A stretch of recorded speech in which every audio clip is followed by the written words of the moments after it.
Oh. Hello.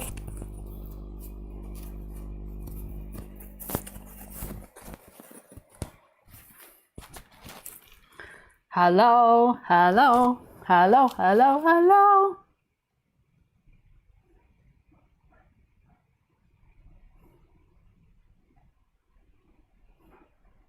I'm sorry about that. I by accidentally had it so you could all hear me talking with my mother. Let's hope that what I said to my mother was appropriate. I wasn't like, all the fucking seekers on the stream, I fucking hate them. Oh God, I gotta go and talk to them about problems. Oh my God, how many times have I said it before?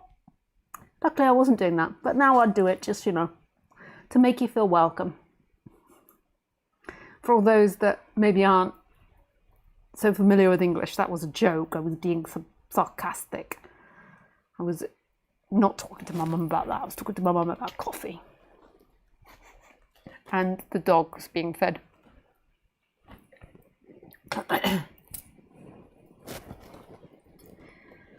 So good evening. Welcome to the stream. I'm sorry I'm so late this evening. We had YouTube have updated and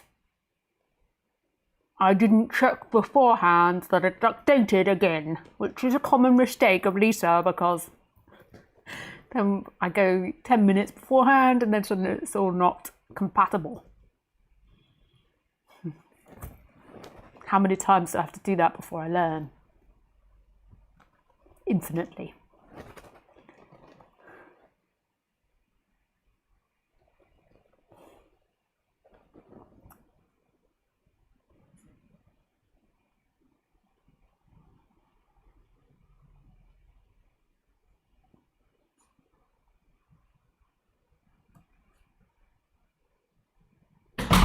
Oh, far out.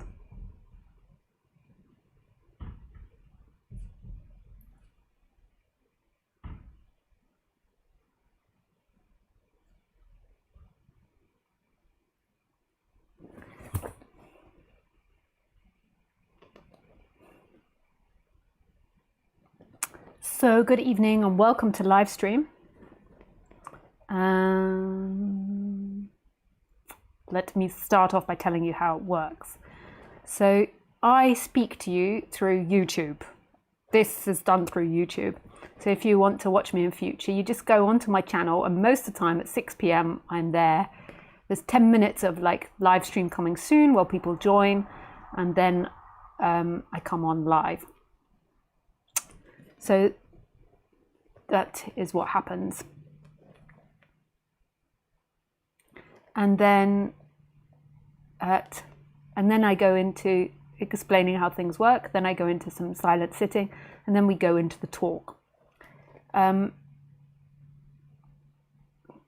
If you want to call in, which I feel like taking callers again today, please make sure you've got a microphone with a headset and good Wi-Fi, and just write on Skype, call me.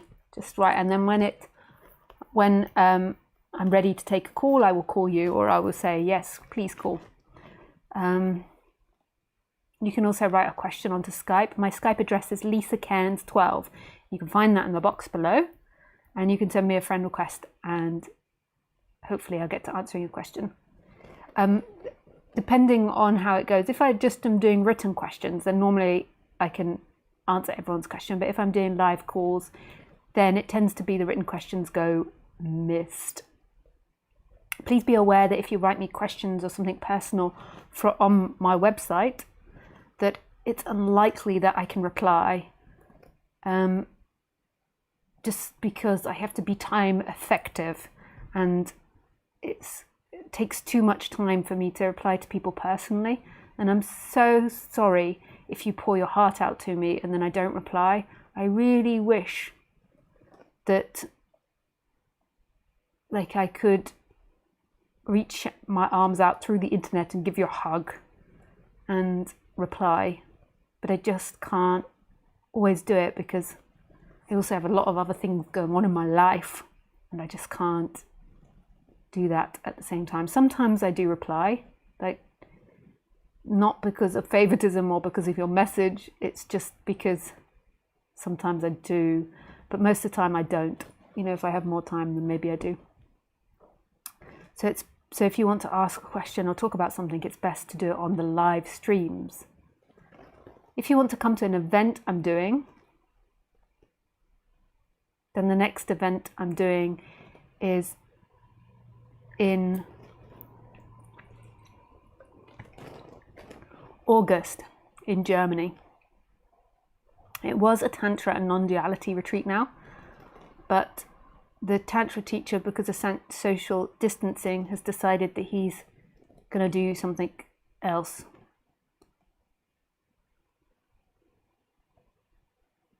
So it's now like,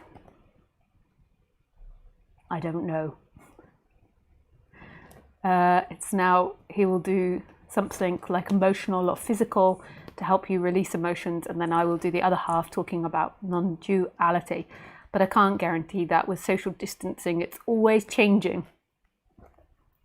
Always changing. So just you can find the Siddhartha's contact details on my website, and you can write to him and ask him about that.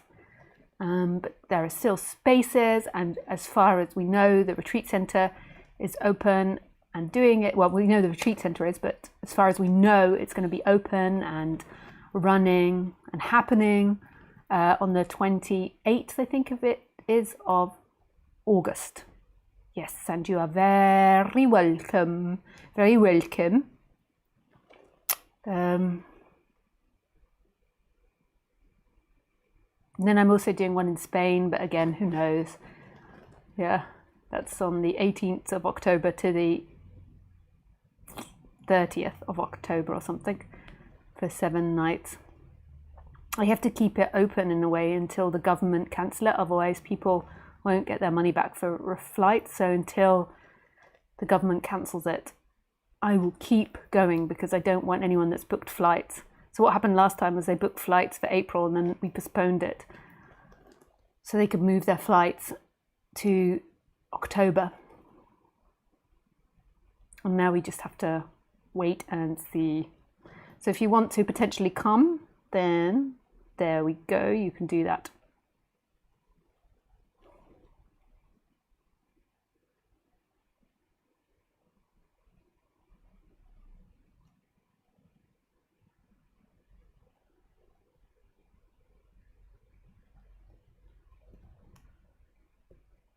The title of the talk today is, let me have a look, it's called, Can Emotions Like Jealousy, Anger and Sadness Oppose Freedom? Nice title. So that's the talk. But first of all, we go into silent sitting for like 10-15 minutes. If you don't know what to do in the silent sitting, there's a combination that I suggest. You can either keep moving your attention into I am, so keep moving your attention to presence. You could do mindfulness of breathing, which is counting your breath. So every time you breathe in, just count 1 all the way up to 10. So 1, breath in, out, 2, out, all the way up to 10.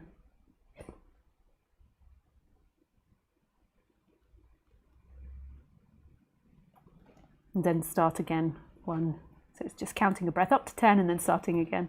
It's just basically keeping your attention in the present moment. But know that when I give this description of what can happen, it's not a prescription, because who would I be prescribing to? It can either happen or not. I suggest it, and you either do it or don't.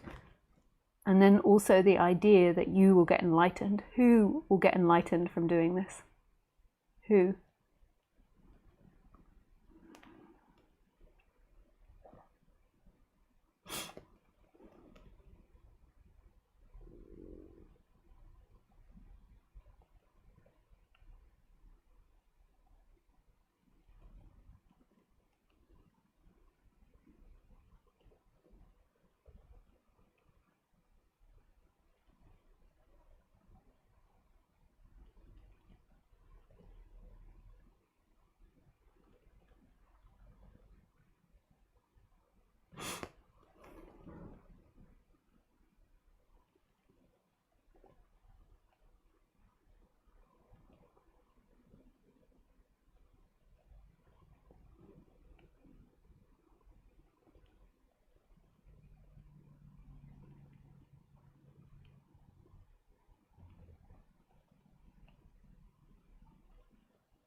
Okay, we can begin.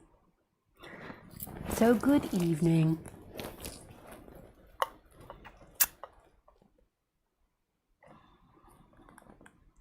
Let me just look at the title again to get me inspired.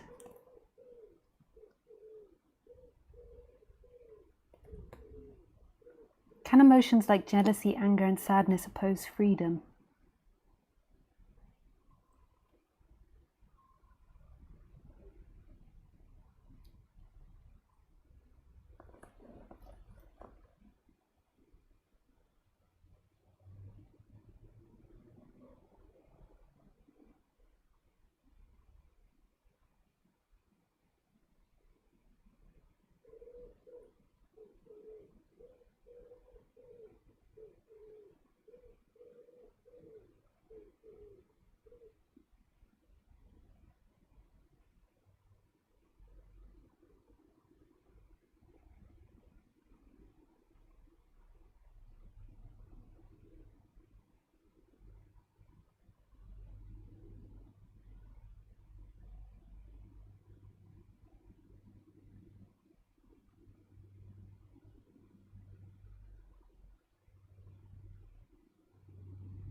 I think first of all, before I get on to answering that question, we first have to discuss who you are.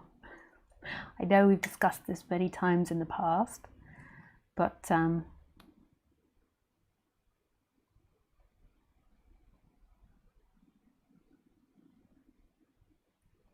we shall go around the block one more time.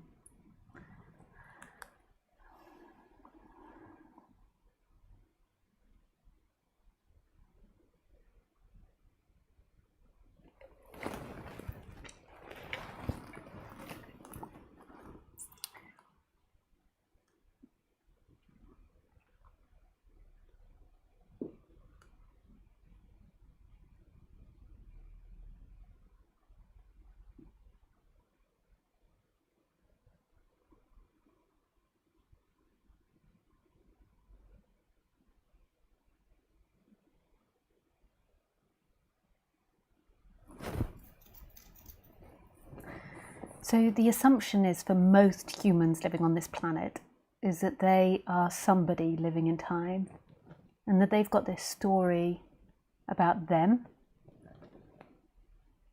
So they've got a story that they were born on a certain day, that they had certain life experiences, and that they're heading in a particular direction.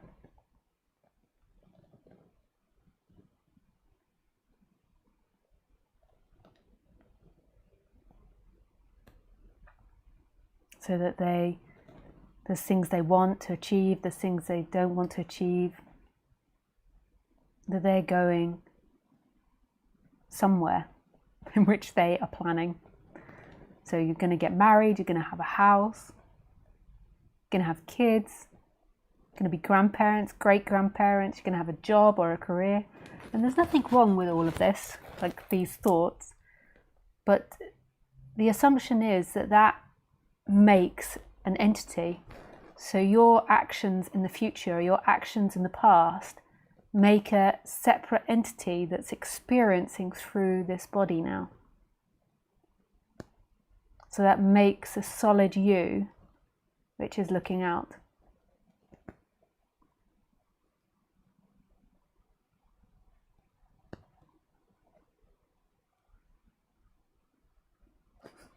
And that feels so real to people. It takes years sometimes of listening to non-duality to really hear that this you that you believe yourself to be isn't actually who's experiencing. It's an experience happening. So the thoughts and feelings arising of a person in time. So it's an experience arising, but it's not actually the experiencer.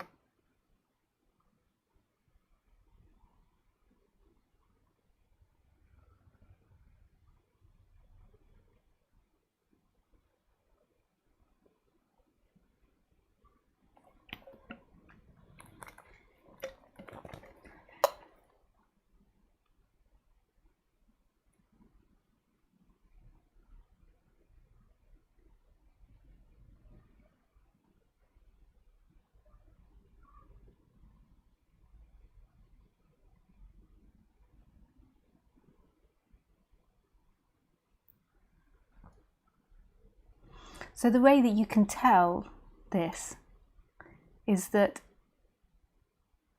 everything that you think or feel is known. It's not the energy of knowing, it is known. Something knows that you want to be a doctor. Something knows you want to be a grandparent. Something knows you want a house. And also the same with your feelings. Something knows heartache. Something knows sadness. Something knows physical discomfort.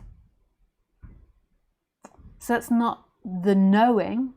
That's not consciousness. That's not a you that's conscious. That is something that is appearing in experience, and there is something that is conscious of all of that. So you that wants to be a doctor isn't conscious now. It's appearing in consciousness. Isn't that miraculous?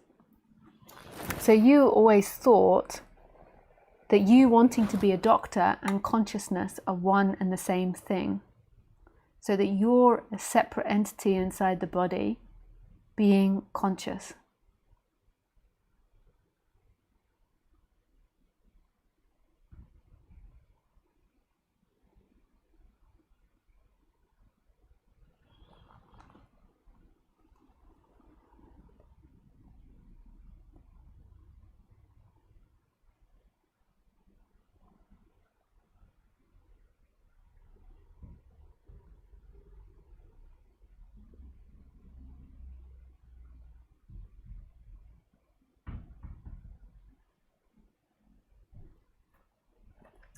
So your anger, say, at your husband or your wife, is an experience happening.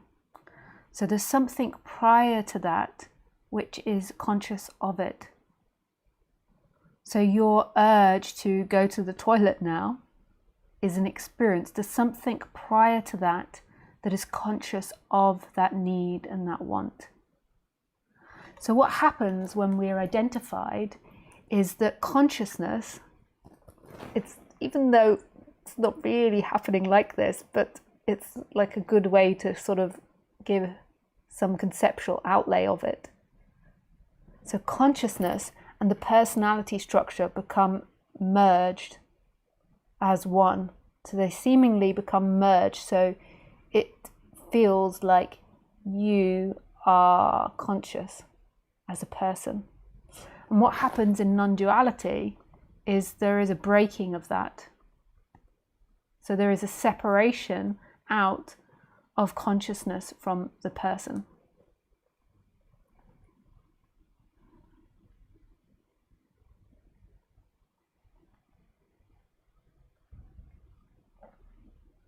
And there seems to be a moment where that person that you thought yourself to be, which is simply a functioning, can have some sort of knowledge of that big consciousness. So you have these kind of awakenings where you feel that you can know that you are consciousness, but that's still in the mind world. You as consciousness is unknowable, but yet it's known, but not intellectually.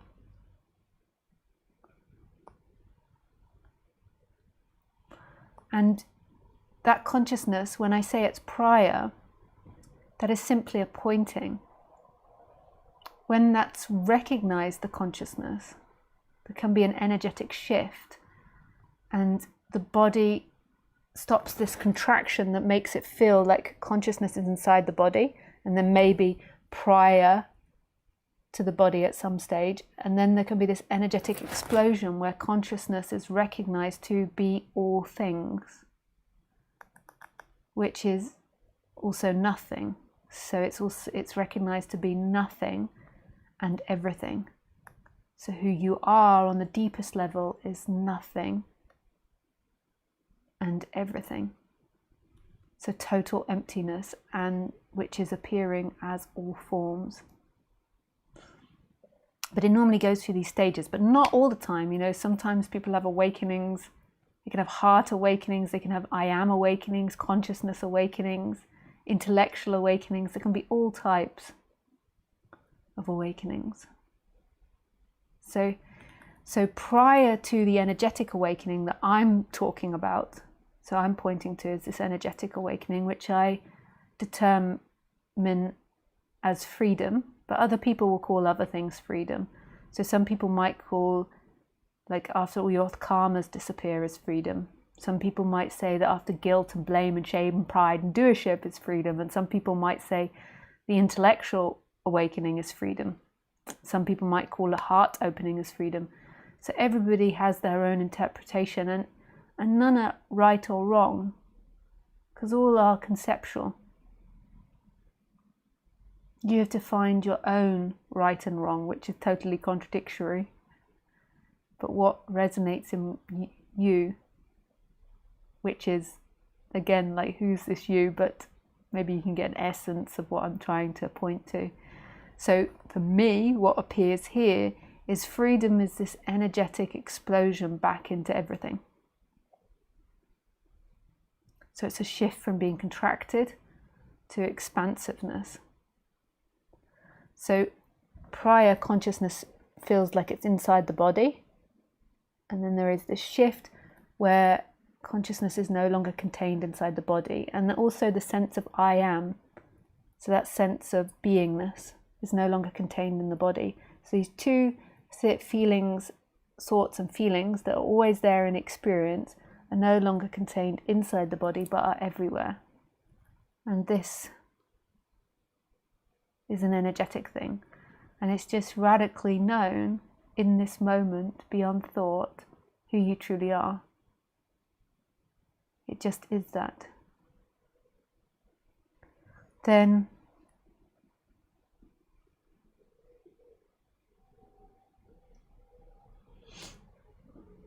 so then it's exploded outside the body. So then it's like it turns inside out on itself.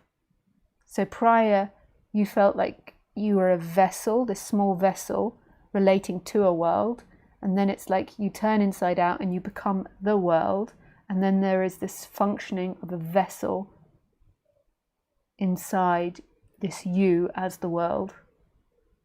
So you're looking through this vessel, but your essence, your feeling is expansiveness. But there is this functioning through a vessel inside of that. And that awakening, in my experience, changes the body-mind mechanism. So for me, there was a lot of change. But I also don't know what that will look like in other people. There can be speculation, and I'm sure I've speculated many, many times in the past. But in the end, I don't know what that looks like in each body-mind mechanism. When I look at things logically, I can see how there's still the psychology of Lisa playing out, which is positive and negative. So if I watch a program, animals being abused, then maybe I cry. Like me and Mum were watching this program about bears on the BBC the other day. And I couldn't take it, I couldn't hack it. Every time they showed bears in these cages to extract their bile, so like a lot of bears were brought up in these tiny cages, and then their bile was extracted for Chinese medicine. And every time that was shown, Mum had to fast forward, and I was like closing my eyes at it. So I see that as psychology of the Lisa being. So it's like her genes and genetics, and then also her social conditioning that makes her particularly sensitive to that. And also maybe being into the subject and being more sensitive to the environment. So I see that as psychology. I can also see the psychology, like my psychology of like the way I was treated growing up. So the way that my mom and dad treated me, I can see that tendency like very clearly in my interactions with people. And some of it's more compatible with humans and some of it's less compatible with humans. And I don't see any of it as right or wrong. It's just the way it is. Like it's the more conscious you become of your psychology and your way of being in the world, I think maybe the more easier your life can become, your social interactions and the setting up of your life. But I don't see anyone free of that psychology. Like, so I know a friend of mine who had an awakening, just for an example, massive awakening, a massive shift. And I could see like a great freedom in their eyes. But I also could see that their pattern of being very distant from people still played out.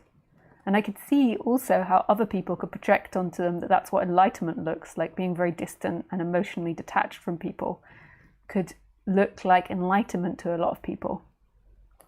But from my perspective, like knowing their childhood, like their way of coping in childhood was to be emotionally detached. So enlightenment didn't fix that or stop that. But I could see that people can personify enlightenment and then think that's what enlightenment is. And that could be that could become very popular because a lot of people don't want to experience emotions or don't want to experience their psychology or their difficulties of relating with people. And so the idea of being emotionally detached could be very favorable. It doesn't mean that that person's being disingenuous with their awakening. It's just their particular way of being, and then they believe that that's the way it looks. It might be that my friend didn't actually, but it might be that they then teach and proclaim that's the way it is.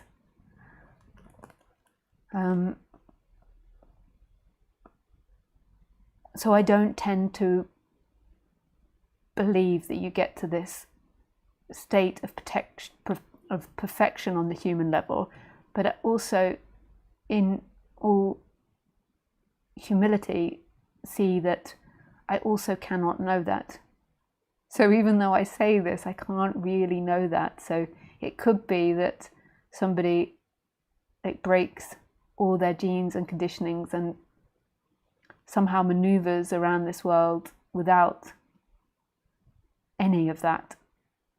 And I'm also open for that, although my instinct and what I've seen so far is that it seems impossible. That seems like it's highly unlikely going to happen. And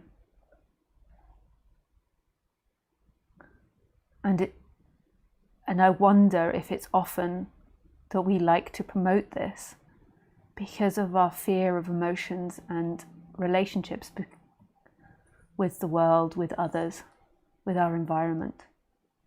So it's a fear of the pain, it's the fear of seeing a duck being killed to be eaten, or an aeroplane crashing and people in agony, or having a fight with our partner and not knowing how to resolve it, not knowing how to navigate your wants and your needs.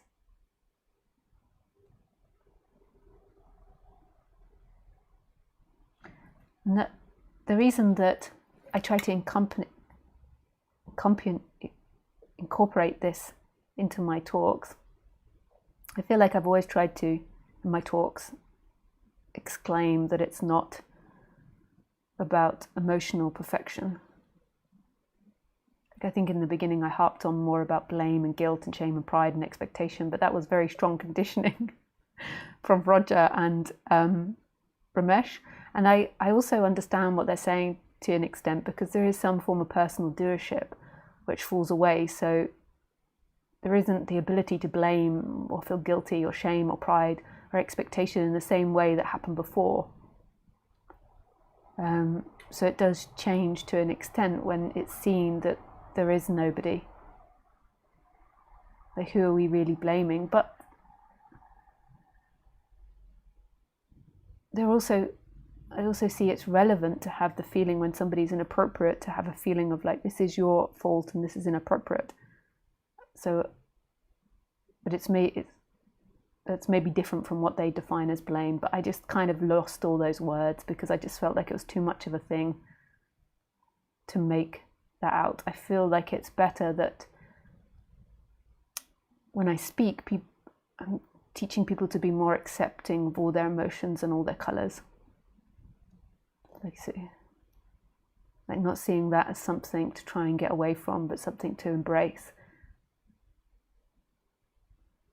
Not to be ashamed of feeling sad or feeling worry or excitement or being upset about money problems. Like, these are very normal feelings. I think non-duality can help stop them escalating and become crippling, for sure. But I also think that the goal is embracing our vulnerability. And in embracing it, I think that stops it extrapolating out into many unexpected directions.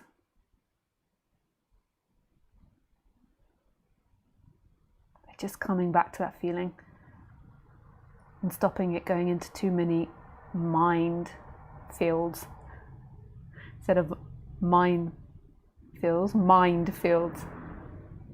Like mine is in like those explosions. I think that was what they're called.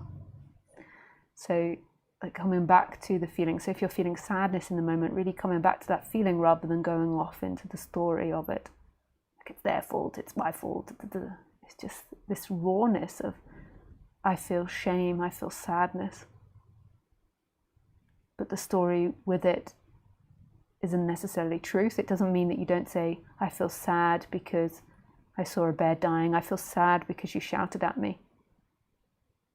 It doesn't mean it's truth. As in, maybe the other person didn't shout at you. Maybe it's an interpretation, but that's not the point. Just coming back to the rawness of these feelings. So what maybe does go in that expansion is the addiction to really believing in the mind and believing in thoughts and believing that that is true and that is real and that is who you are. So that energetic shift takes out the power of the feelings and the power of the thoughts, but it doesn't eradicate them. From my experience, we have tendencies, and there's a narrator that's like, but it maybe like breaks that down quite a lot. I can't quite remember, but I'm sure that becomes inebriated. Is that the right word? I don't know. Inebriated, I think that means really drunk, but it becomes lesser. Sedated, maybe, the storyteller.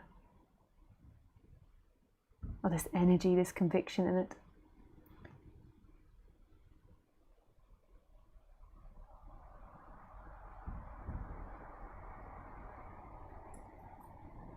Yeah, and that's maybe the most defining thing, is that movement, but I can't be sure that this is the way for everyone, but that movement from the head to the heart. So when you are responding, you're so much more in contact with your body.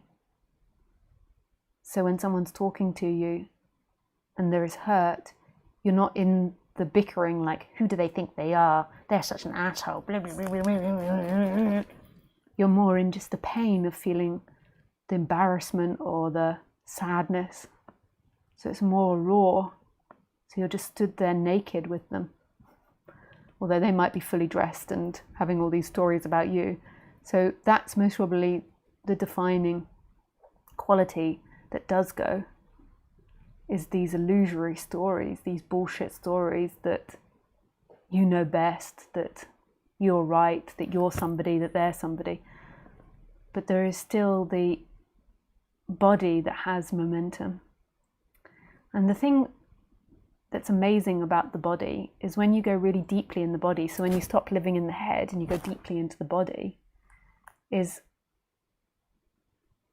that the body disappears. Because where is the edge to your body and the world? Like, where is the edge to your feeling in the world? Like, so if you feel sadness, like, where does that sadness start and stop? If you feel anger, where does that sadness start and stop? If you feel vulnerability, where does that vulnerability start and stop? It's the same with thinking as well, like thinking, like, where is thinking? And we always think of, I'm a thinker and I'm inside my head. But where is that? Who does that belong to? Is it inside or outside? And what is inside or outside? What does that even mean?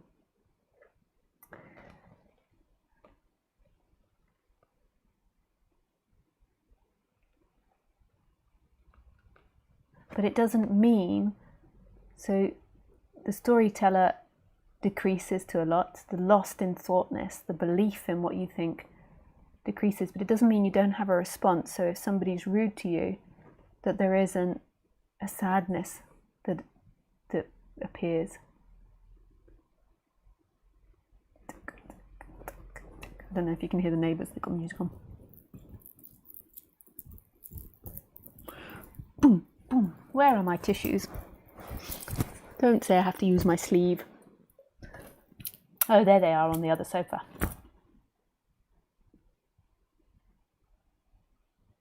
Just trying to do telephonics to get the tissues over here. It's not going to be working, so I just haven't got the power in my mind again at the moment to make them fly.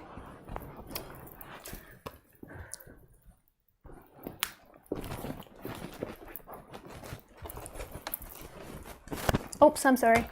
Let me see. Okay.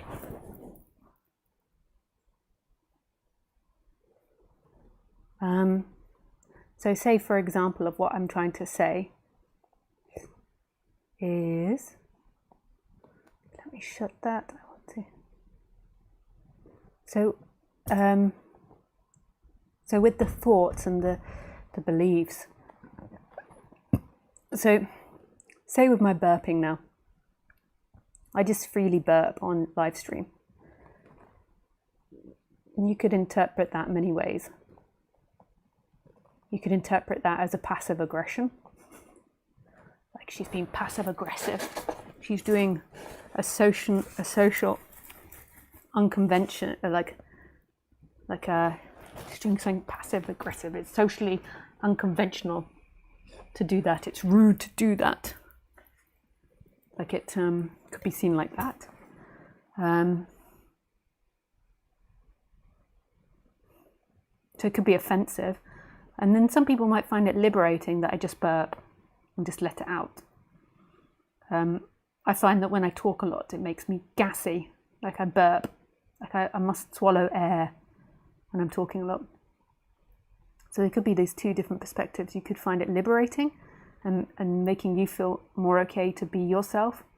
And you could also find it as like passive aggressive. Like, I'm debunking social norms in order to make other people feel uncomfortable.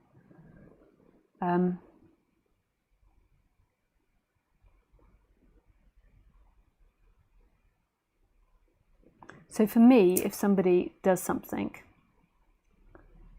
like, so say if somebody like burped in my face in mid-conversation, and it really smelt, and it made me feel uncomfortable. So I feel uncomfortable in that moment, and maybe I feel a bit disgusted, and none of those feelings are wrong. And it could be that that person was purposely doing that to make me feel uncomfortable, and that's speculation. It could be that that person just lost control and by accidentally burped. And it could be that that person thinks that it's appropriate to express yourself. Like, they could be a hippie and they think that it's appropriate. Like, I remember in the Buddhist group, you were really taught to express your gases when they appeared.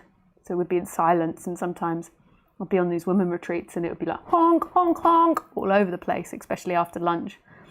And they saw that as appropriate, and they saw it as inappropriate to try and suppress your gas.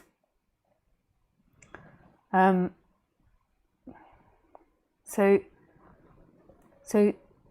say with this one person, so say if they burp really loudly in my face and it's really smelly and I feel offended by that, there's nothing wrong with me feeling offended. Like, there's nothing wrong with me, like, that feeling like it crossed my boundaries. That's most probably what I mean by offended. Like, it offended me. It made me, maybe I felt uncared for and disrespected. And that's totally valid, no matter what they're doing that for. So even if it was an accident, or they're doing it to be passive aggressive, or they're doing it because they believe that's what's right. So I can express that it feels offensive, and that's maybe like good thing to express if the other person's open. Like, that made me feel vulnerable and uncomfortable and offended, maybe. Like, I can even maybe say that. But in my brain, I don't have a fixed idea that they're wrong or a fixed reason that they're doing it. I might feel like, yeah, they are doing it as a passive aggressive thing. And so maybe I could even express that they feel that they're doing it as a passive aggressive thing. But that doesn't mean it's true. It's true that I feel like that, but it doesn't mean that it's true that they did that. So neither of us are wrong in that. But it could create an argument because the other person might be positive they did that by accident. And maybe that's their conscious story. Maybe deep down they did do it as a passive aggressive game. And maybe on the surface they think they did it by accident, but maybe they really did do it by accident. But it doesn't mean that we have to change our thoughts or our feelings. It's just what I feel. It doesn't mean it's true, but it also doesn't mean that the other person's is true. Normally what happens to us is that we convince ourselves something is true, and we're not flexible to negotiation, and an emotion overrides us. And sometimes the emotion overrides me. Like, I might get angry with that person or something because I feel like there's a lot of passive aggressive energy coming from them, whatever it is. But what happens when there's a disidentification with the self, it's like you take yourself less seriously, and you know you can be wrong, and you're more open in that way, and you're more in touch with maybe what you feel. So maybe somebody else in that situation would straight away go into anger and how dare they, and blame, and lots of accusations.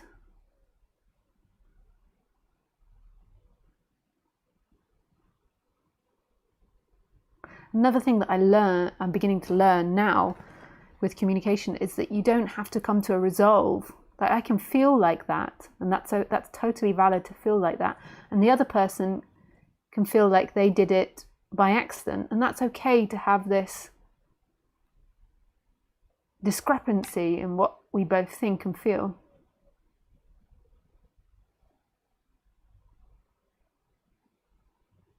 And it's great if you can express yourself, because then the next time that you're in that person's presence, they might realize that if they burp really loudly in your face, the feelings that you go through, so they might navigate their behavior in a different way.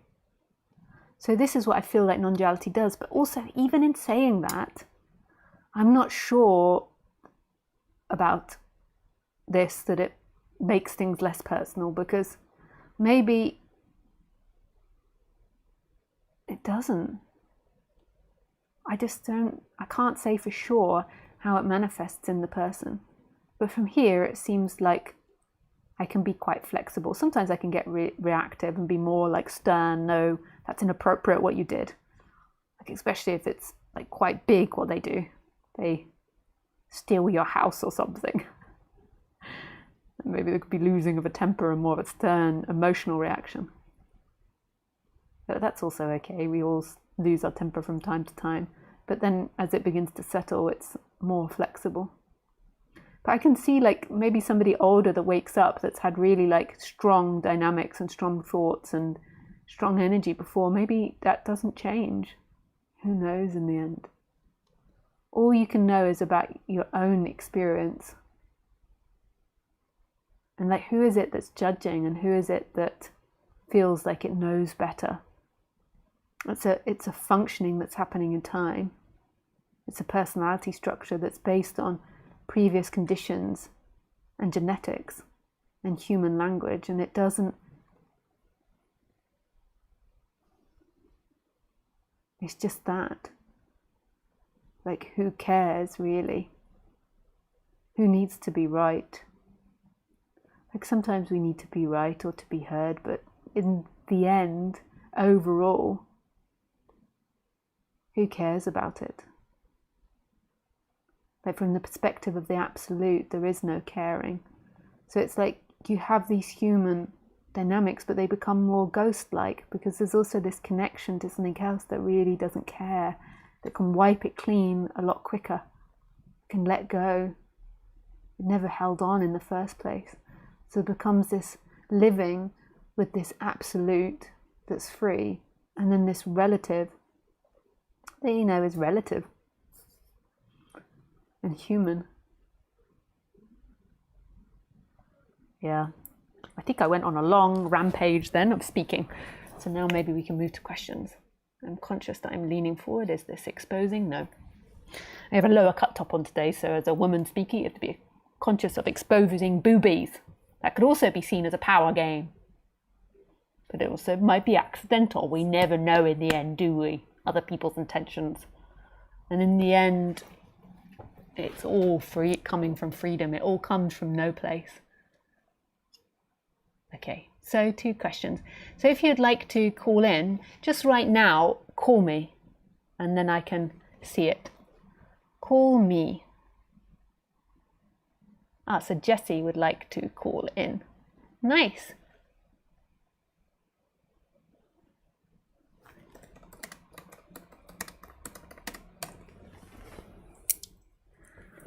Oh, actually, one moment. Just let me get you in.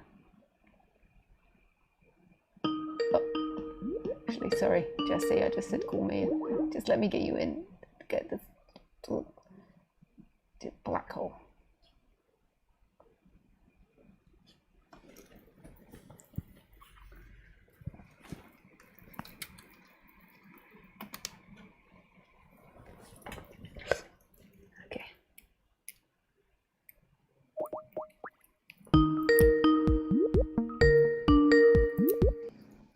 Hello. Hey, Jessie. Hey, Just let how me. you doing? Yeah, good. Thanks. Just let me check to see if you're Okay. in. Can you? Yeah, you're in. Perfect. Okay, great. Hey. So first of all, I want to say thank you so much. I just found out about you, I think 2 weeks ago, and you have such a freeing, loving, like aura, like so expressive, and I feel like it gives freedom to a lot of people. So thank you. I know Oh, you said nice. yeah, Yeah. Thanks for uh, saying that. of course. And my question is, I I started my spiritual, so to say, spiritual journey. I know everything is spiritual, but with like teachings of Abraham Hicks. I don't know if you're familiar. Yeah. I Yeah, locate for Abraham. with the law of attraction, Yeah. and with like Neville Goddard, the wish fulfilled, and that gave me a lot of success, so to say. I know non-duality is more based on to be the observer, and that's what I found out a little later, because I was more focused on manifestation, I guess, or creating success in my life, with which I had some great successes job wise. I have a social media following, to say, or like a TikTok following where I talk about spirituality too. But my question is about the freedom aspect of non-duality, because I I practice what you said. I asked myself, I went on a hike and I asked myself, who is the who's that person who thinks he has to be successful? Who's that person Yeah. who thinks he has to sort of say all these thoughts that you usually have as a person, right? To um, I don't know, be happy is something natural, but all these other thoughts that came up that I can't think of right now, I guess, Yeah, yeah.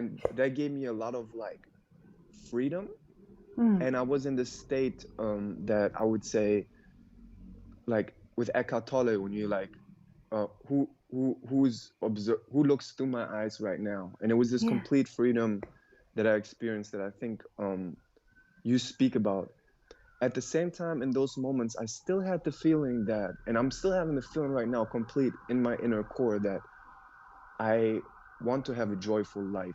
I want to express myself as much as I can and be successful, not to get approval of other people, but to have a joyful life, I guess. Yeah. And my question is, from your experience, I mean, I know you have like a huge, like so many videos on your channel, and you had a long spiritual journey. Um, is there a way with non-dual? I don't even want to put it in the box of non-duality. Just from your experience, to because there's so many teachings and it's easy to get confused. Like, and it seems like it changes all the time. Like, I'm drawn to this teaching, and then I'm drawn to that teaching, and then I practice that, and it gives me this high, and I learn something new, and then suddenly I forget about that, and I see that, and then I come back to that. Yeah. And Yeah. is there something? Do I just have to figure this out all by myself, or do you have an advice? Is there something to really express yourself and like have a joyful life? So, could you just go over the question again? Like, is there a particular like a particular path to get to non-duality or to get to freedom? Um, Is that what you're asking? if it had to, freedom would be great, because I think freedom is a precursor of having the most joyful and successful life you can, I guess. Yeah. So I suppose the question is twofold.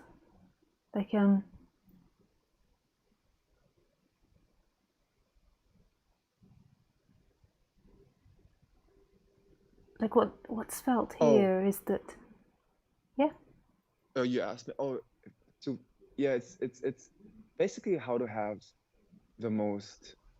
And I know successful is very subjective, but because I believe that it's still like life is still, from my experience, it's the more you become free, as you say, or the more what I connected to raise your vibration, because I've seen it from my experience. The more I release things and raise my vibration and come to new levels, the more my outer reality changes. yeah, yeah, Um, totally. so from your experience, how to have the most successful Yeah, freedom life, if you I think you understand what I'm yeah, saying. yeah, yeah, I do, yeah.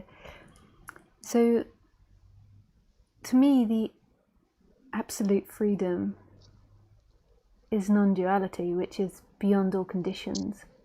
So it's beyond what does or doesn't happen in your life. So it's the energetic shift and this knowing beyond the intellect of who you truly are, which is undescribable. Some call it consciousness, some call it beingness, I amness, presence, God, the divine. Brahman. It's named so many different words. Some call it nothing, no thing. And that's the absolute freedom to recognize that beyond the intellect. So not from a personal perspective, but to know it in this moment as you are. So knowing, and this is kind of like an energetic shift as well, like knowing that what's listening to me, that what's hearing me, is going through the ear, which you could say is a headset, like a not a microphone, but a earphone, it's going through a machine called the ear and the hearing system. But what actually hears that is consciousness. Yeah. So what actually perceives it isn't the brain, isn't the ear, is something beyond the body-mind mechanism, something beyond the personal.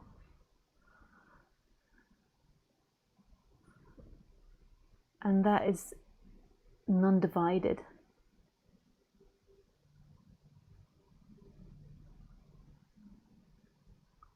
So that isn't a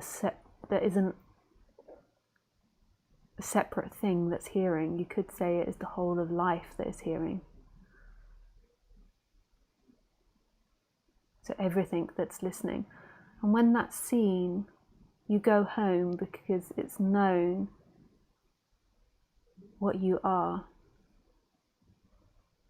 on the ultimate level. And there is a deep freedom in that, in knowing that. That's beyond words, that's beyond personality, that's beyond behavior, it's beyond what's manifesting. So that's the ultimate freedom. And then when you're into this subject, there's also then an expression of that happens in life. So when you begin to question who you are, you normally recondition yourself by default. So as soon as you take on new ideas and new experiences and new ways of looking at things, there is a reconditioning of the body that will automatically begin to happen. And when you recondition the body, you're reconditioning the world, because the body and the world are one and the same thing. So if you're having really dark internal experience and you're really depressed and you think life is against you, then that's what will manifest in the outside world. And when you believe that life is giving and positive and will help you, that's what will manifest in the outside world. It's by default. If you believe yourself to be a victim, you're going to attract the perpetrator. If you believe yourself to be a perpetrator, you'll attract the victim. If you believe in goodness, then goodness will begin to manifest. So this change begins to happen in the body, and that's a never-ending expansion that can happen. Like the human experience can endlessly expand. Yeah. When I was in India last year, we were sitting down by the river, and this sadhu came up to us, and I'd never heard this before, but it's so obvious. He said that knowledge was infinite, and of course knowledge is infinite because everything's infinite. So life expressed itself as a reflection of your true nature as the ultimate. It's always expanding. So scientists believe, even though they can't really know, that the universe is infinitely expanding and that everything in the world is growing. It's also circular as well. So sometimes a nice image for that is like a spiral. It's quite contradictory. So on the human level, you can infinitely expand to new possibilities. So your success on the human level is always in a place of expansion. There can always be more success. But also when we speak in the relative world about success and failure, we're always in this comparison. So at the same time, you can also see that success is dependent on the idea of failure. So also our ideas of what success is, our ideas of what the best life is, our ideas of living a free existence and a happy existence is all conditioned to the way in which we think. So as you begin to recondition into non-duality, you also see the limitation of thinking in opposites. That really maybe success is something that's very personal, not based on comparisons. So one person's success could be being a homeless beggar, and the next person's success could be creating colonies on Mars. So the judgment really falls away of what success is, because we don't really know what that is. It's a very personal feeling. It's what your heart is radiating. And I can see the beauty in being a homeless beggar, because you don't have to consume yourself with detail. You know, if you're really successful and you're sending people to Mars, then there has to be an occupation with detail. So I can see how both have pros and cons. And it's down to what your heart is desiring. And if your heart's desiring simplicity, then maybe being a homeless beggar is perfect. And if your heart is desiring like new adventures and going beyond where we've gone before, and maybe going to Mars or Pluto or exploring more outwards, is your perfect expression. Now, everything I try to, even when you speak now, I feel like you speak from that place of that you can't put in words, but it's the connection to the now, or the non-duality that connects you to life and makes you a channel through which life speaks basically through you. And that's a very high vibration by itself,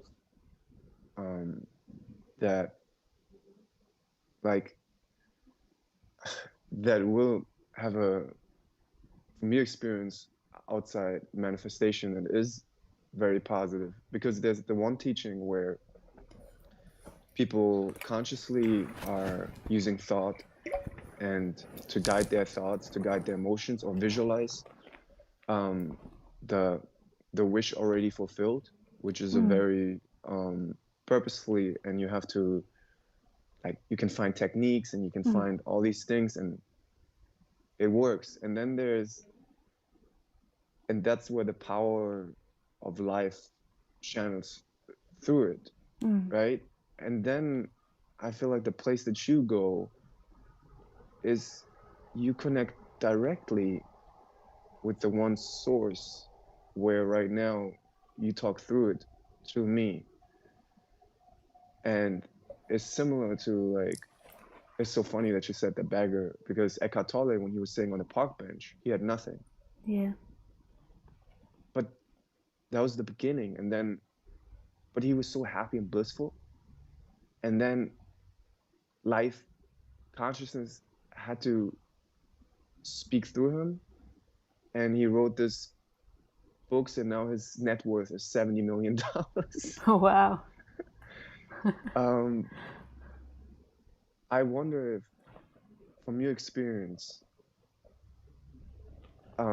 your connection to the now and that expression that I guess life wants to express itself too, does this have the same effect as manifesting by purpose, or it's even cooler? It might be even better. From your experience, is that the same process? No.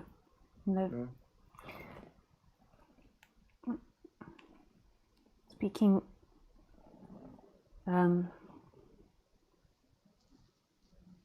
directly from source, this is where it's complex. Speaking directly from source, from this moment, is pure love, has no desire. But the character has desire. So then the character is the timeline. So you could think of it like, you know, the cross that Jesus was hung on. So speaking from non-duality is like the vertical line of the cross. And then the character, you could say, is the horizontal line. And most people are identified with that horizontal line and have totally forgotten the other line, the vertical line of this moment. They're just involved in the timeline. So in this moment, it's without any purpose or any goal, and it's love, and it has no objective. But then in the timeline, the horizontal line, which is simultaneously happening, there is desire. And what's so beautiful about the image of Jesus in the cross is that the cross meets where his heart resides.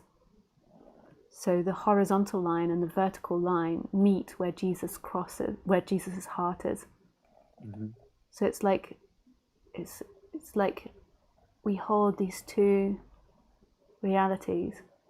So Lisa's character has desire in this moment, but there's another part that's speaking from a place without desire.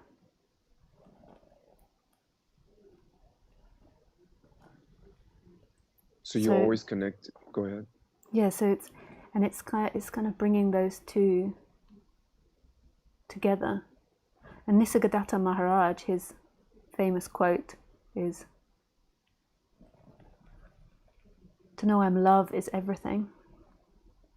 To know I'm nothing is wisdom, and in between my life resides." Because it's kind of holding the impersonal and the personal together. And so Lisa's got desires on the character level. When you're totally identified with the character, they turn into something I would maybe call, and what Buddhists call, craving. Mm-hmm. So it's no longer just natural desires, it's this craving because you've forgotten who you truly are and you feel disconnected. And so there's this desperate seeking to achieve home, to get home within your desires, which will never be fulfilled. You'll never fulfill yourself within your desires. So when you're identified, you're looking for the resolution in the horizontal line of you, whereas the resolution is in the vertical line of now, which is completely impersonal and beyond you. So every speaker, I believe, and this is what I try to communicate, has a conditioned personality that has desires. And sometimes this can get a bit muddled because it is like it is kind of confusing to articulate. So I have a desire now on the human level to express myself, to express love, and it feels like it comes from the heart. But then there's this other level that has no desire, it's just love, and it's just a happening. Mm-hmm. I also have another desire on the human level of empathy towards you, so in the sense that like I want you to flourish, like just speaking, just you and me, like there's another where I feel empathy for you as a human, like I empathize. Maybe empathy or compassion is maybe a better word. So there's this other one where I want you to flourish. And when also we were speaking and you were talking about that I speak from the absolute place, on the human level, on the character level, there was a flash of embarrassment.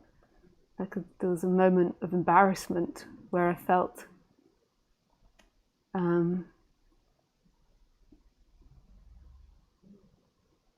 this embarrassment just came up of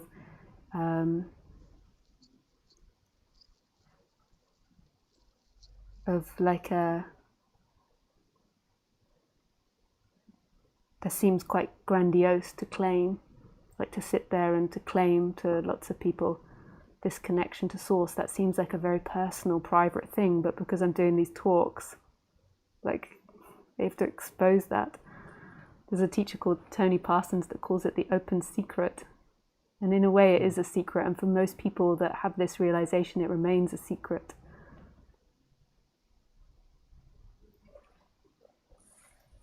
but with that, you're freeing a lot of people, and not everyone has. I mean, most people aren't that like let source flow through them like that, and that's why I don't. It's not special on a character base, but it's special on the base that you heal a lot of people by being free, and then other people are free. And whereas people who are so identified with ego, like I don't want to like call out someone, but like for example, like uh, the past version of Kanye West, and he speaks, and he might pull people into ego then because they try to um, play out what he's playing out. Not to say that that's I come more and more to the point where I believe that there's no good and bad, and that it's just life playing itself out, right? Yeah. At the same time, who doesn't want to be joyful? Who doesn't want to be free? Yeah. Who Yeah. doesn't Yeah. want to like express? And then when there's someone like you speaking, who I feel like you found a connection. Um, I mean, feel like I found a connection, but these people are so important. And I guess what you try, what you're saying is that, just I try to understand, but what you're saying is that I feel like what came to me is that we all got this gift from source where we actually can access the knowledge ourselves. We just have to connect to source, to life, and then Totally. we will say it again. Yeah, totally.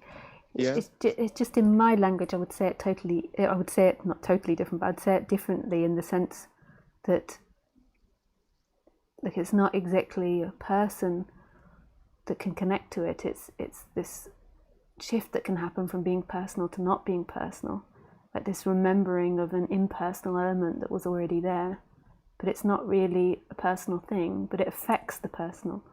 But that's just my language, though, and I also could Yeah. phrase it in the way that you phrase it, and not have an issue with it. It's like the remembering this quality, this element to us that's beyond us. So if the mind is not capable to connect to it, so to say, No, if the mind is not capable to connect to it, no, the mind appears in it. The mind, the mind is in it. Yes. yes, the mind is being watched by it. So the Yes. thoughts, the feelings, the ideas, the one that says I've got it, lost it, is all being experienced by that. So anything that comes and goes is not consciousness, is not the watcher. In another way, it is it, because consciousness is all things.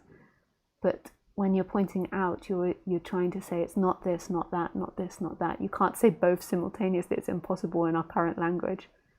But so anything that you think or feel cannot be that solid watcher. It is something that comes and goes. Sorry. Yeah. How did you manage then? Like, how did you, or even like at this point, I mean, you still, I mean, even if I ask how to connect, it's like the mind, but how to connect? I mean, how I mean, because I feel like it's the same, what Eckhart Tolle is the power of now. And then when you connect it to now or life, it's just something else that you talk non-duality, but it's that how to connect to that point, and then we can receive from source whatever we need.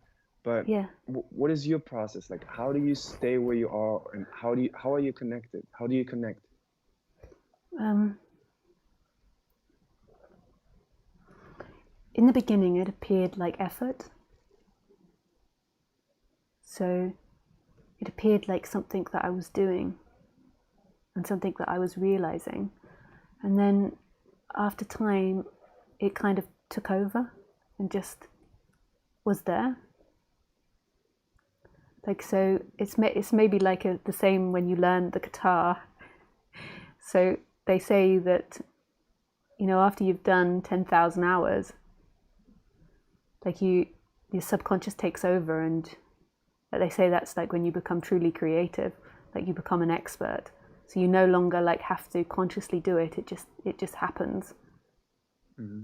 Like, so you play and it's just happening. So a lot of people that have practiced the guitar, say for 10,000 hours, can just pick it up, maybe hear a piece of music and then just start playing it, or they can just play a song, they can just make up songs. And they say that 10,000 hours is the point in which you become an expert. So that's an example, but it's not really the body that's doing it unconsciously. It's that something, that it's like an elastic band just breaks. So at first you're like stretching the elastic band through practice, and then at some point it just breaks and it's just there, it's just known. And this is where people become very frustrated with non-duality, because there becomes a point where you can't force it. You can't make yourself get there. It's something that will happen, like that's for sure, but you can't make it happen, like learning the guitar or like learning to sing. But you use some effort in the beginning. You use the process to get the ball Yeah. rolling. What do you? And yeah, and that's like, that would be my advice to people, is to practice presence and to Mhm. go deeper into your feelings. So when you're having mind stories about how this isn't fair or that isn't fair, or lots of thought activity, like go into the body and uncover what it is that you're feeling on a deeper level, and then stay with that feeling. Like use your focus in your practice of putting your attention in the present moment to put it into the painful feelings. And then also I teach another part of like transforming that into a positive feeling through using something like law of attraction. Like, so normally the negative feeling has a want. So if you're sad, it has a want. Or if you're angry, it has a want. And then it's like accessing that and then imagining that want to bring the vibration up.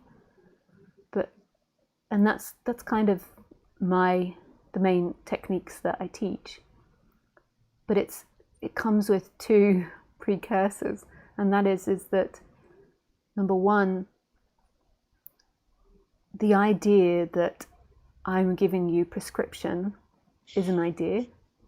Like, who would I be giving prescription to? It may or may not happen. So I will suggest these practices, and that may or may not happen. And that's down to God's will.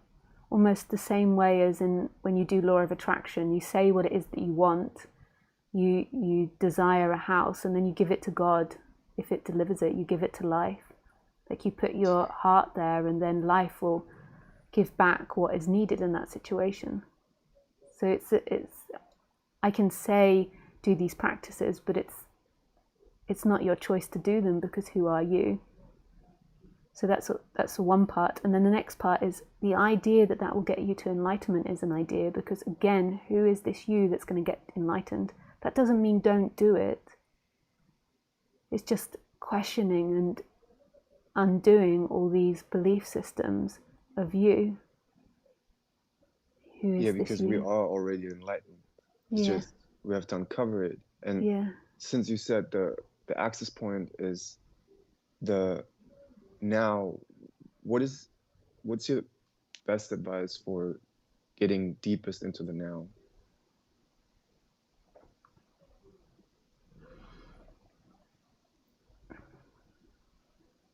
On the human level, it's putting your attention into the moment. So you're putting your attention back into the moment, into the feelings, into what's actually happening rather than what you're imagining. So that's on But the there's so human much level. happening.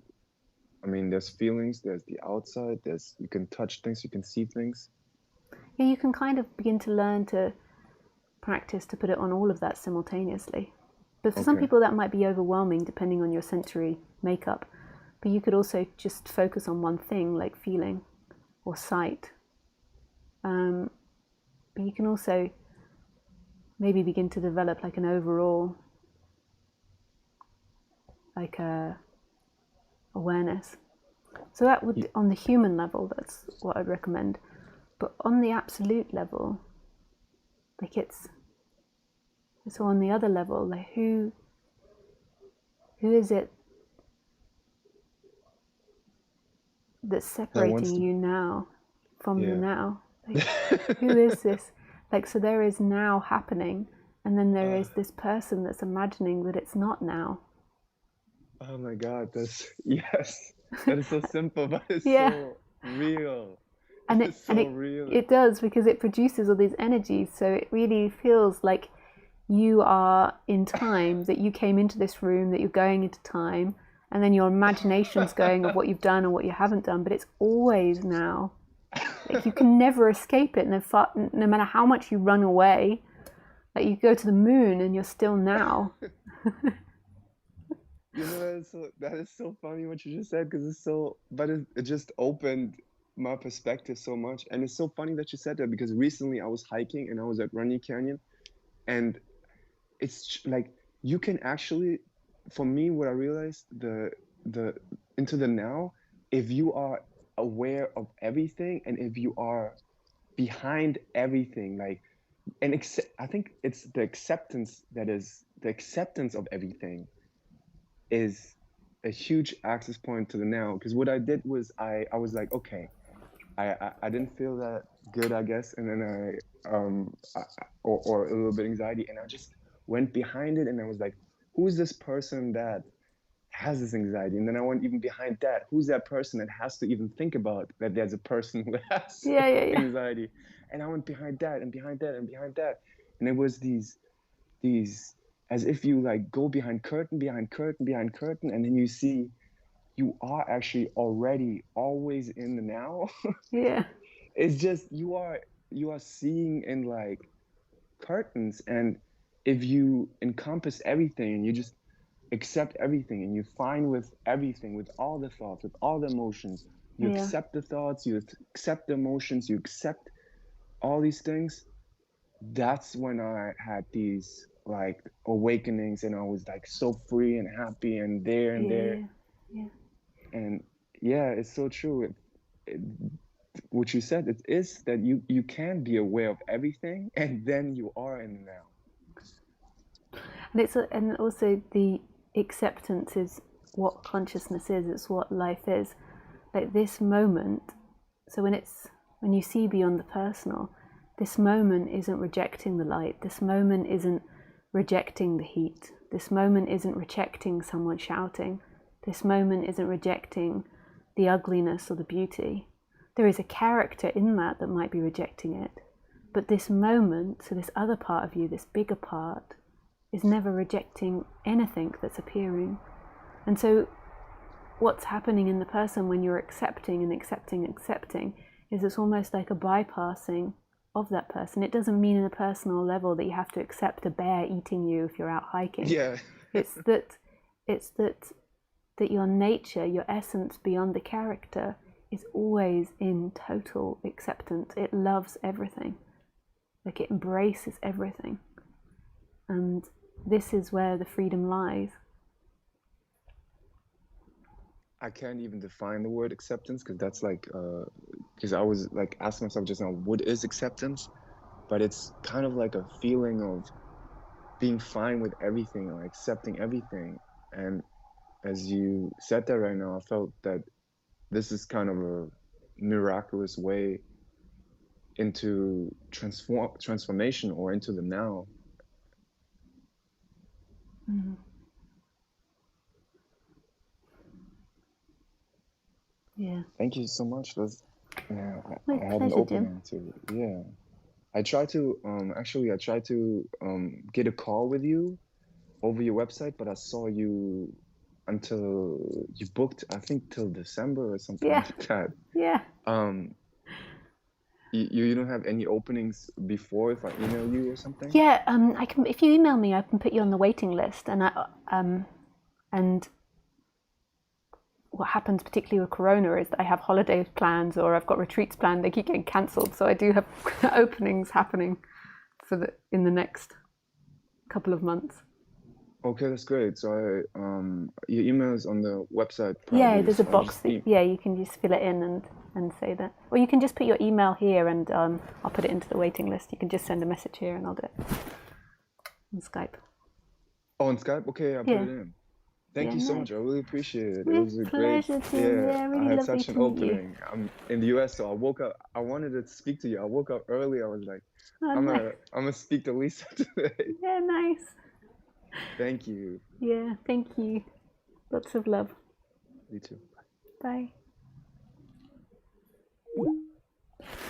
Oh, nice. That was beautiful. Oh, look, the chat is on today. Chat is on today. Yuggy, duggy, duggy, duck. Okay. Oh, we got another caller straight away. Jackie. Hi, Jackie. Hello. Lisa. Hey. Uh-oh. Jackie. Yeah. Uh-oh. That's me. Hi, Jackie. Hi, sweetheart. I think that Can you're you hear me? talking. I think you're talking to YouTube. Like you have to just talk to Skype. Uh-oh. I should go. I'm You just hearing feedback, yeah. If you so just turn off YouTube or turn the volume off YouTube. okay. Well, okay. Wait. Like you have to just talk to Skype. Wait a minute. Okay, I'm turning you down. Yeah, nice. Hello? Hello. Can you hear me? Yeah, I can hear you. Girl, I've been trying to reach you. I don't know if you remember years ago. I was sending you some crystal earrings Oh and I yeah. wasn't, yeah, for some reason I couldn't get back through to you. Even today, please forgive me for even calling you right after that call, but I put in a message some months ago and I don't know what's going on. My son calls me the old girl. I turned 69 the other day, and I guess I'm just still having problems with technology. Yeah, that's okay. That's totally okay. Yes, Yeah. I'm so It is glad to find. changing very rapidly, technology. My mum used to be a computer programmer. She's 77, and she's much better, or used to be much better at the computer than I am. And now she even struggles sometimes with some of the new technology coming out. It is Oh, changing so rapidly. well, I still would like to send you those earrings for Oh, one that's thing. If sweet. you want to type in your information, Yeah, still, I've moved. I mean, my mother since passed away. Just a whole lot going on. yeah, And I kind of lost touch for a yeah, little while with the whole teaching of the now or yeah, not ever leaving the now. And so I'm at a point now is how is all this applicable to daily living? Just yeah, assume that it's all just happening. yeah, I heard you telling the other gentleman, he was saying something about absolute freedom is to know that something beyond my knowing exists yeah, on the ultimate level, yeah, and life is giving, and one believes in goodness. That's what manifests. But then I'm also thinking there's the opposite. I mean, even if I think all positive and want good things to happen, which has, it seems like the opposite is part of life, yeah, yeah. for lack of better. That's true. Like with growth, there comes destruction. So that's it. Hmm. That has to be the way it is. So when a flower grows, it has to take nutrients from the Hmm. soil, and then the soil has taken those nutrients from a dying flower, a dying animal, poop, like so all different types of things that are in decay. So Hmm. and so that is the way. Like it has this circular nature to it. So So I no think matter positive, I might, or that, like the gentleman mentioned, the law of yeah, attraction and or God, etc. There's always going to be a, lack of a better way of saying, a negative correct? It's like a circle. Yeah, it also depends on the way that you see things. So I'm a fan of the law of attraction, and I think it can be super helpful for people on their path. I also think that if you believe in it too much, it can become very dogmatic. So if you this is the only way, it can become like another cage. The same with most Right. beliefs, Right. and it depends on like what it is that you think is good and bad. So Ramana Maharshi, he lived a very simple life out of a cave, meditating and walking. I believe he used to beg for food. So he lived a very simple life. And some people that are studying law of attraction, they might think that they might put their desire on lots of money and a big house. That's often what people put their desire on, and they think that that will be freeing, and that's what they want, and maybe being successful in their work. But really, all we can do is be true to our heart in that moment of what it is that our heart is asking for, and then let life deliver. And I think that's the true law of attraction.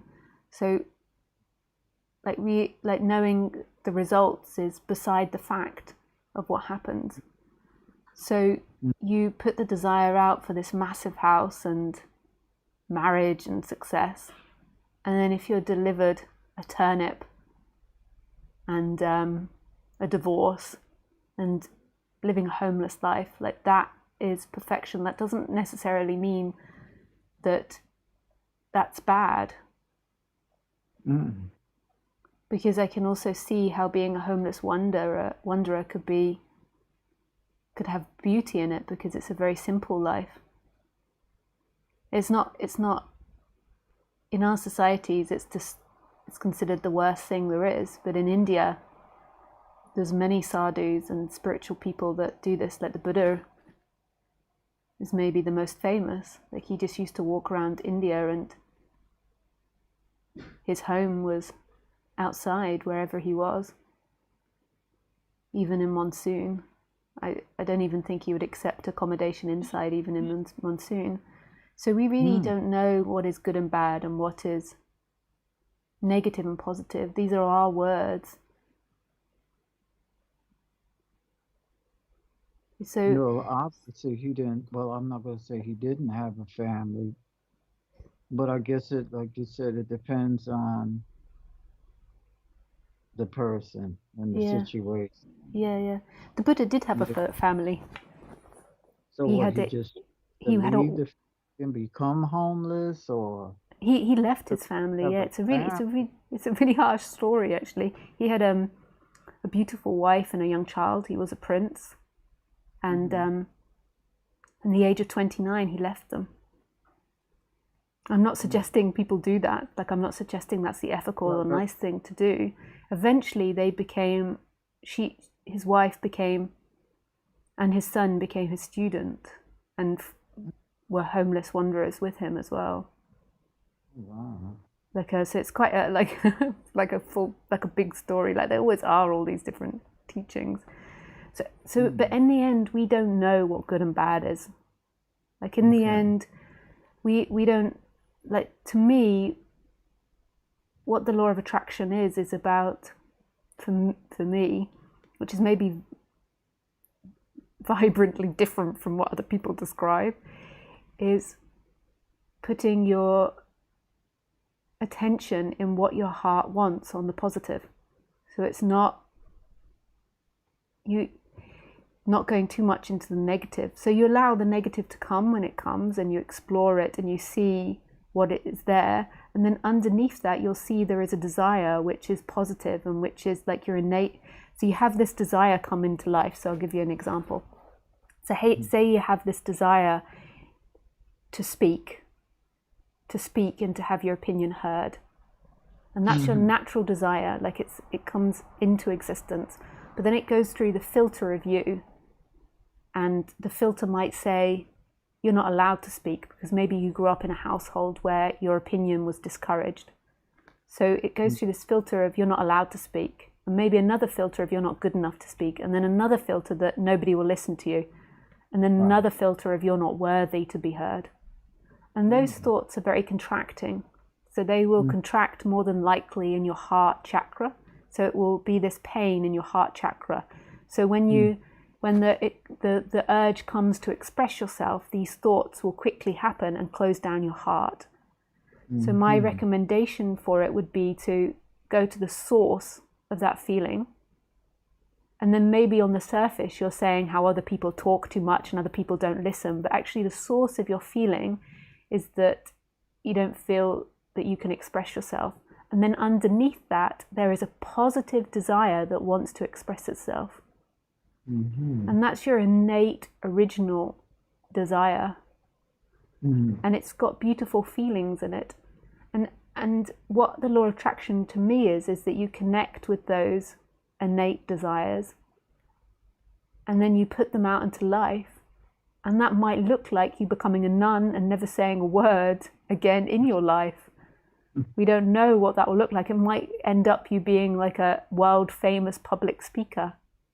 And this is what law of attraction is to me. And the results are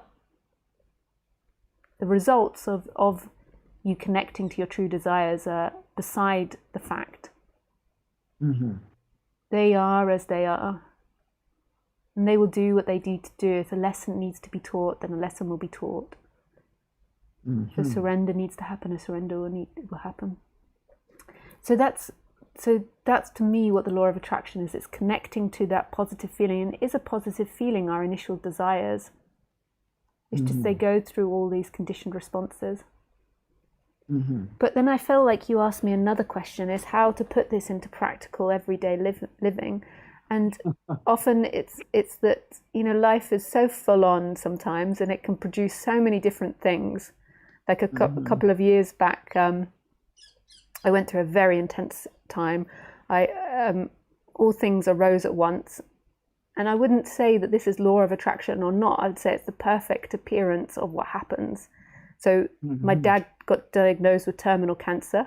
I bought a house to renovate in the south of France. My dad lives in London. And then also I fell in love. So all these three happened in exactly the same month. And the next 10 months was so chaotic, like renovating a house. Oh, and then also at the same time, I also moved my taxes to France as well, which was more complicated than I anticipated. So these 4 very big things in life. And then also 5 was moving house. So I bought a house, so I also had to move house as well. And that's a very and that happens to people all the time. That's one of the most chaotic periods I've ever had in my life. Like it was a lot going on. But sometimes this happens to people regularly. They have maybe big families and there's lots of chaos that goes on. And so what I feel like you were saying is in these scenarios when life is really intense, how do we use this practically? And my best advice in that situation is to try to be as present as you can. So not letting your mind go off into too much mental abstractions about what's happening. Like in the end, we don't know what's happening. We don't know why things are occurring. And you just are dealing with everything in the moment, bit by bit. So, if there's like an intensity or the builders don't show up or they need paying and you're in England or whatever the complications are, you just are really present to that. Right.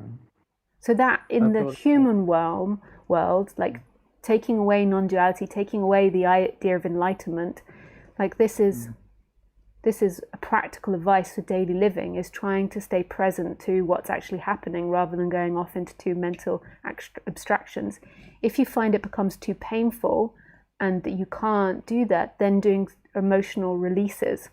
So if you have time to try to emotionally release the tension out of your body, which you could do through yoga.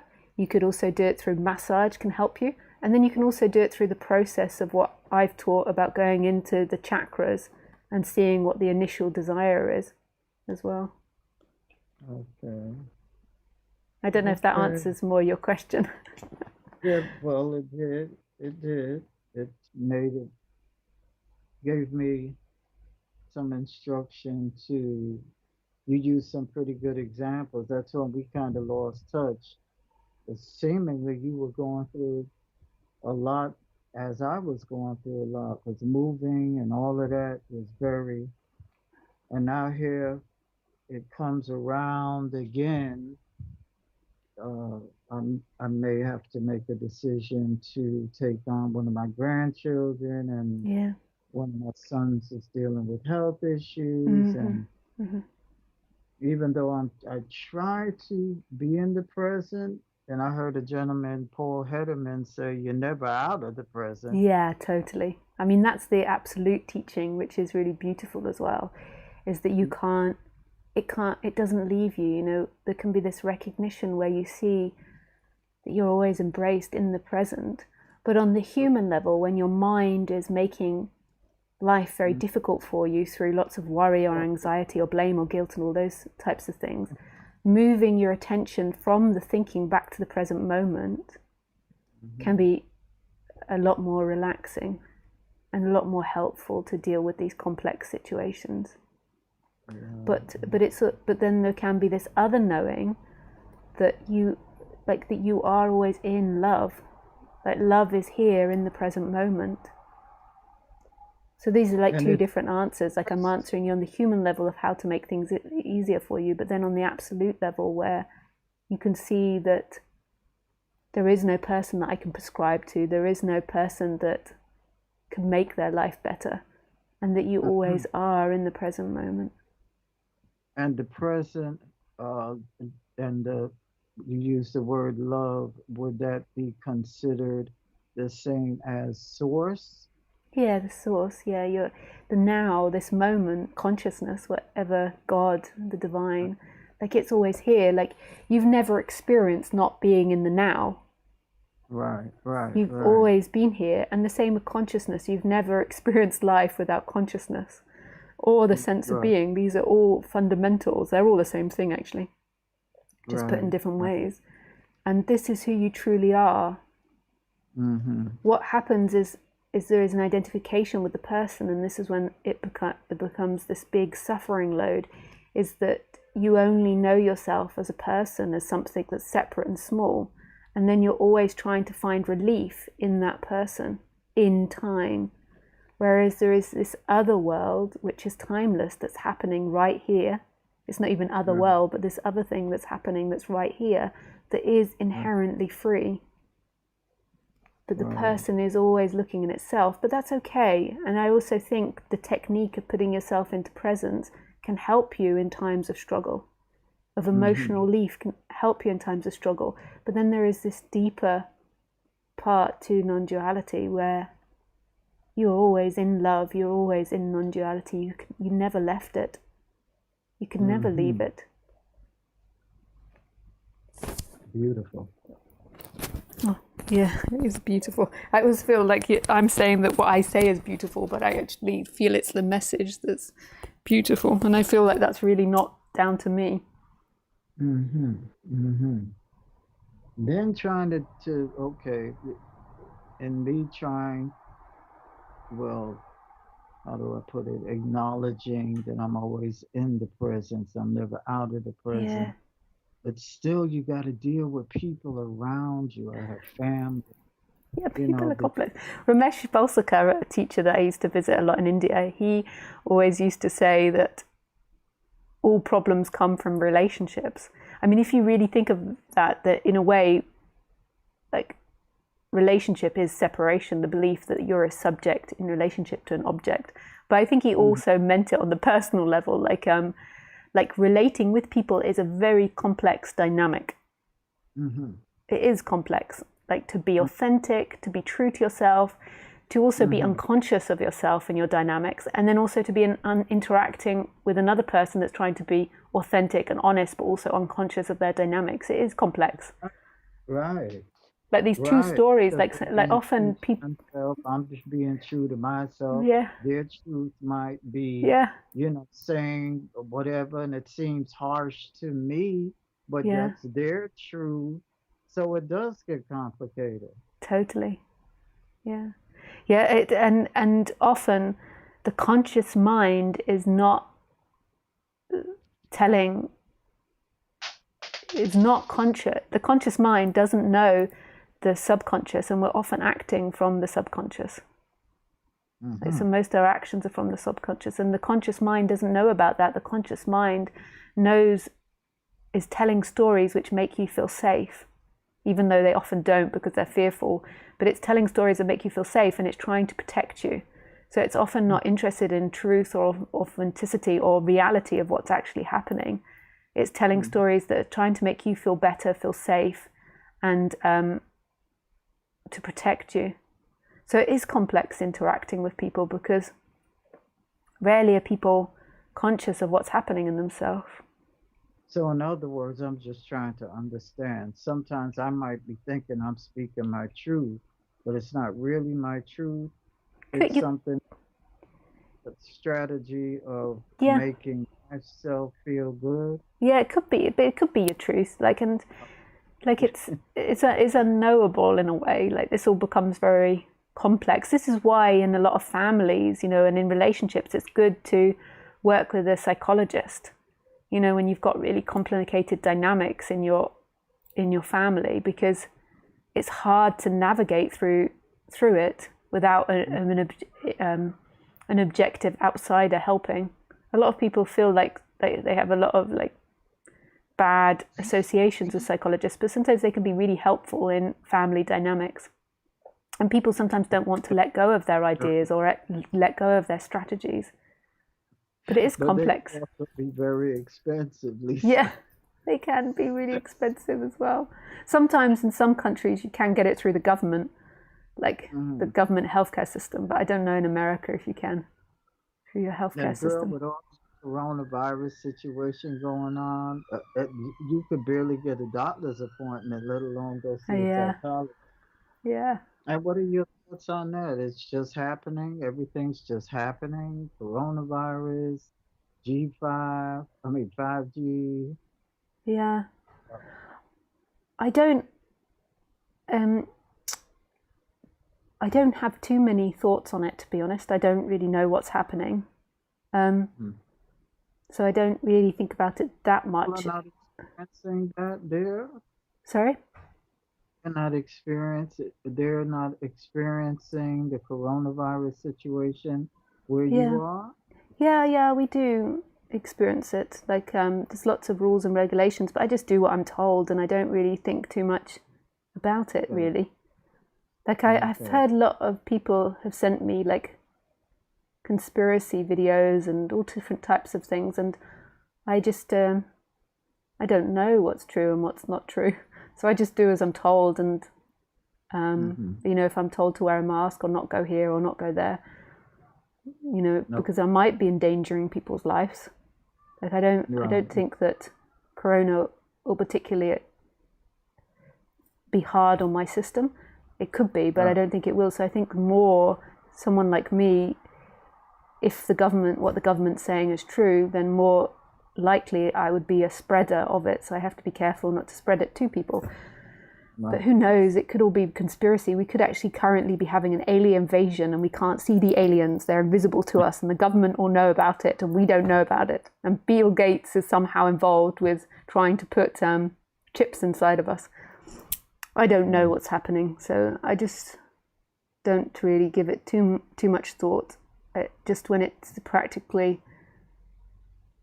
the practical side of it, like which countries I can go to and how to see my mum who lives in a different country from me, these types of things, and how not to spread it to people when I travel if I'm carrying it. Right.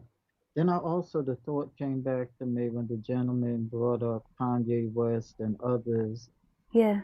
I don't know too much about this, to be honest with you, because I know my mum told me the other day that something like that.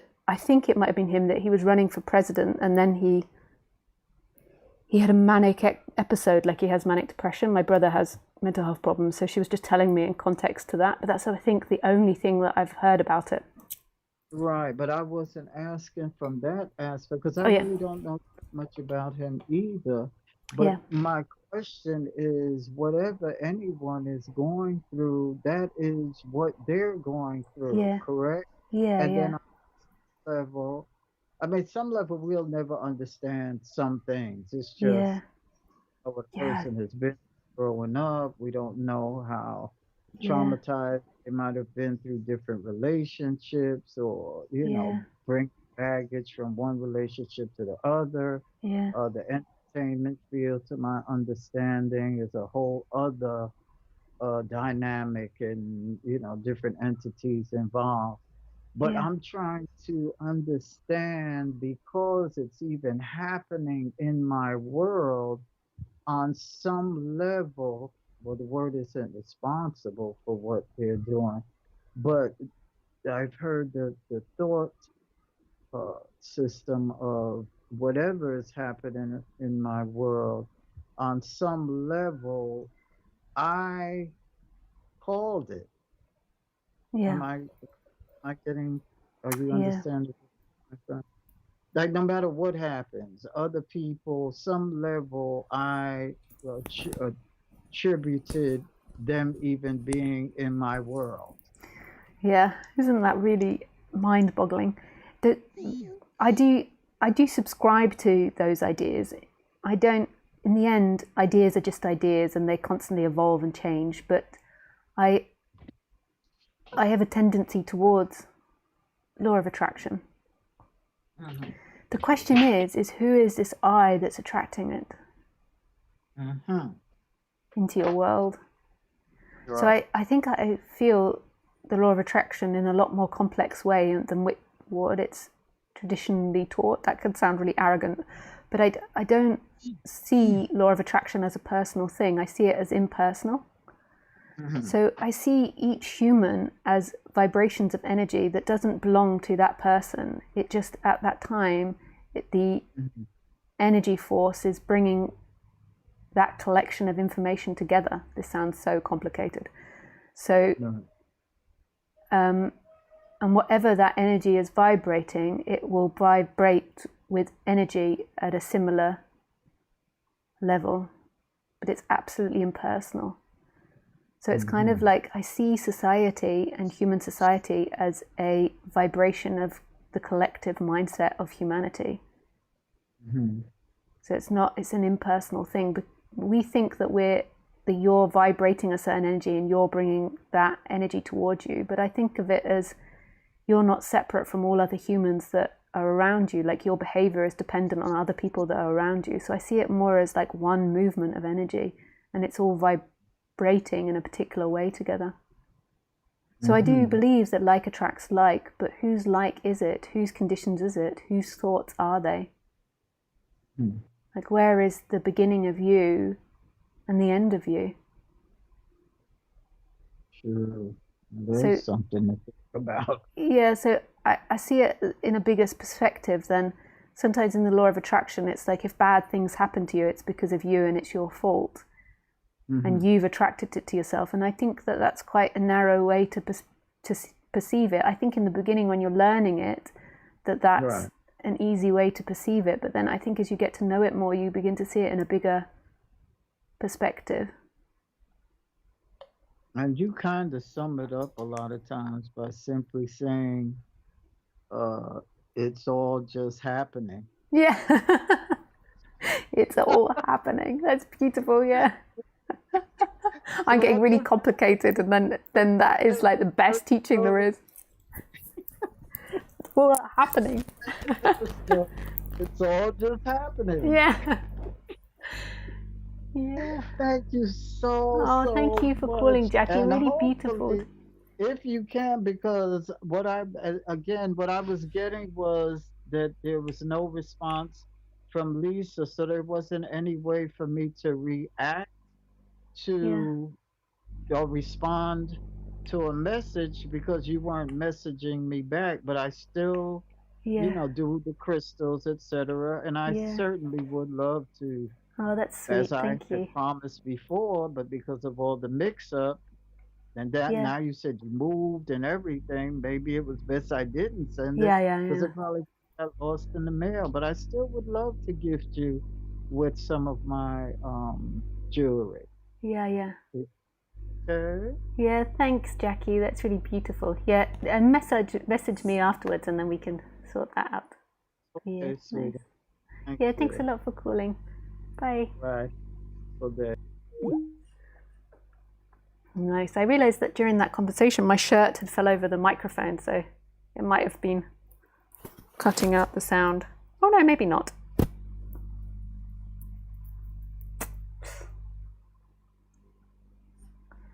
Okay. So maybe it's enough for tonight. Maybe I just look on Skype and say some hellos and maybe answer a few questions. I could take these out.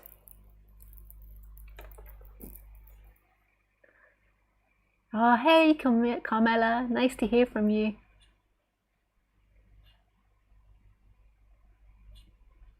Hi, Petra. Nice to hear you talk. Thank you. Yeah, thank you. Hi, Satosh. Hi, Jonas. Hi, Nick. Hi, Malcolm. Hi, Isabel. Hello, Thomas. Nice.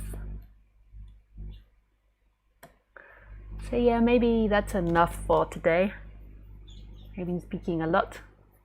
Yeah, I really appreciate anybody that called in and putting themselves out there. It's very vulnerable to do these talks.